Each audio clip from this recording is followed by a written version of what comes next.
তো আমরা ব্যবসায়িক মহল থেকে বলছি, আপনারা আমাদেরকেও যখন জিজ্ঞেস করছেন, ব্যবসায়িক মহলরা তো আজকে রাস্তায় আছে।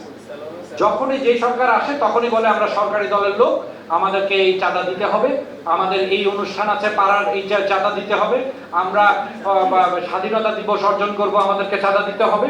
তো এটা তো লজ্জারও কিছু নয়, ভয়েরও কিছু নাই ভাই। এরপরে যদি হয় আমরা ব্যবসায়িক মহল সব বন্ধ করে চলে যাব।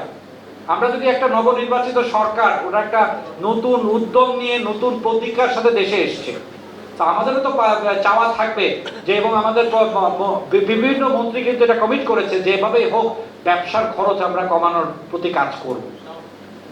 এই যে ট্রাক বা রাস্তাঘাটে যে শ্রমিক ধর্মঘট করছে, শ্রমিকদের থেকে যে চাঁদা নিচ্ছে গাড়ি থেকে, এটাও কিন্তু কোনো না কোনো বিজনেসের কষ্টের মধ্যেই কিন্তু যোগান হচ্ছে।